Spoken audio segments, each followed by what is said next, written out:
So another housing market crash? Let's try and find out with the help of data. First of all, this is the chart of median sales prices of houses sold for the United States, and it's in percentage term. And you can see the chart, and it looks like it has topped out by somehow. Now whether it has actually topped out or not, that is something which we need to observe. We cannot simply say because the highest was in 1973 and the same levels has been tested in 2001, so that's it. Because when we are looking at the press release by Reuters, US new home sales scale 19-month high as median price drops. And what we can see here is sales of US single family homes surged to a 19-month high in September, and as the annual median house price dropped by the most since 2009 amid discounts offered by builders to woo buyers, but mortgage rates flirting with 8% could curb demand. So there are two things which you can clearly see from this single paragraph, where on one side people are buying houses because of the discounts that the builders are offering, along with the annual median price drop, but at the same time the mortgage has been moving higher. So it is something which you need to decide, because the timing of, if you try to time it, obviously there will be a problem, but we have to rely on the data, and data is saying something. Now let me show you two more charts. Number one, this is the federal funds effective rate. I mean, loosely you can connect it with the US interest rate. I mean, there are some sort of differences, but the overall trend and the pattern will be the same. So when we are talking about federal fund effective rate, you can clearly see what I am going to do. Just look at the rate from here we are 1972 till 1981, and you can see the same kind of pattern when we are talking about 30-year fixed rate mortgage average in the United States, and it's the same when we are talking about 1971-72 till 1981. So here the interest rate is synced, but at the same time when we are talking about the median sale price of household, you can simply see that the peak has been made in 1973 and the bottom was made in 1981-1982, where we can clearly see the highs in 1981 both in 30-year fixed mortgage average rate and Fed's fund effective rate. So we can now understand that these two charts are opposite to this particular chart. But problem is the timing. And can we say this thing that here is a crash which has already been started? It's a situation that will evolve. So rather than simply judging the situation, if you have that call and if you have enough analysis to prove that it has already been started, then maybe, because last time when it happened, it takes around 9 years from 1973 till 1982, 81, 82, around 9 years, and this will all depend upon the socio-economic structure of that particular country.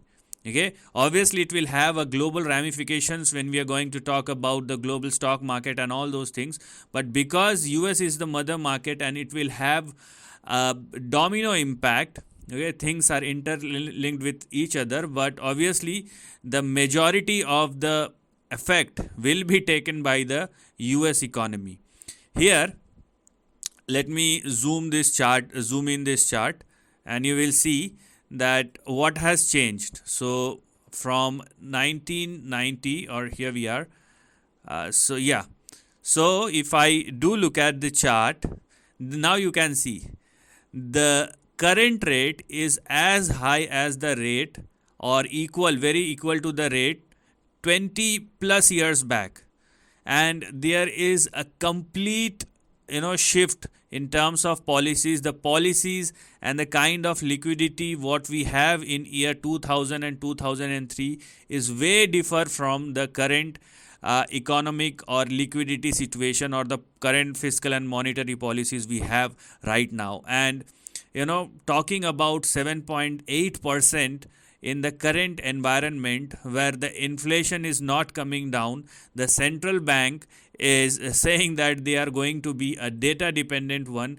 This is not the kind of situation which one should expect, and this is simply a cocktail that one side inflation is going higher, another side you have the rates which are going higher, and you keep on hoping that because the housing prices are dropping and that's why you are getting much more discount, because obviously they are trying to sell or curb their losses. The companies or brokerages, they want to curb their losses by the farthest, so that they are not going to, obviously the customer or the end customer is someone who is going to take that impact.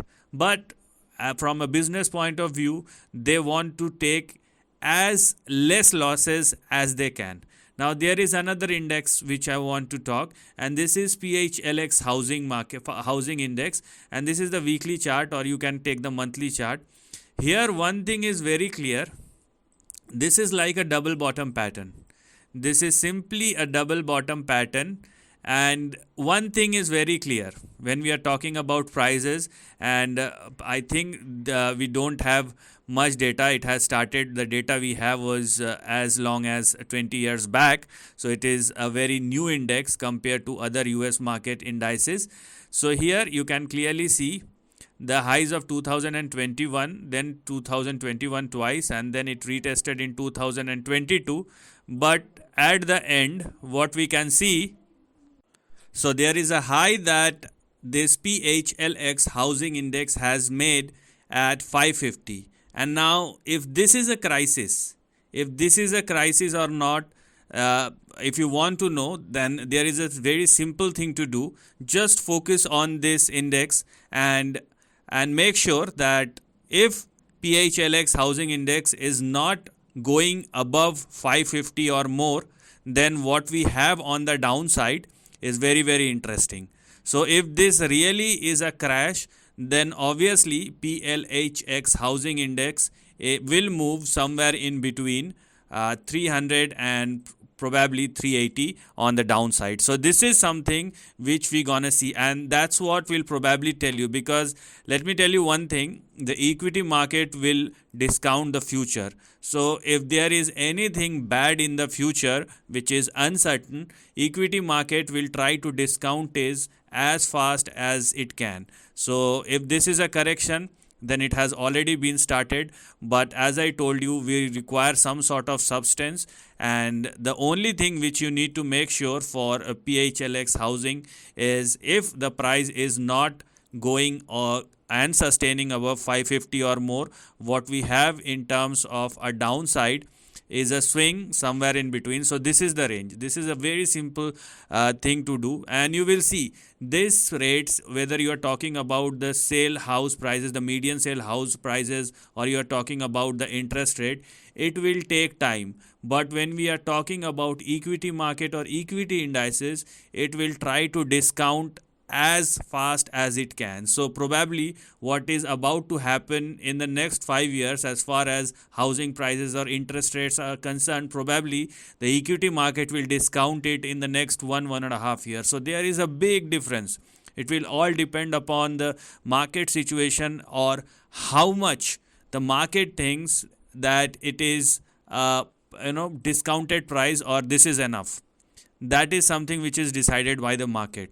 Or another way to do here is, or another way thing to understand here is 300 or 298 or 300 is something which we can call it as our big support, because that was your previous resistance, and if there is a fall, then it will definitely retest this zone of 300. And that's why, rather than specifically talking about one particular price, I am giving you a range in between 300 and 380 where it will find its next big support. So this is something which is evolving, and before everything turns out to be a nightmare, you need to understand or at least have an observation in these kind of things. So this is the end of the video. Thanks for watching.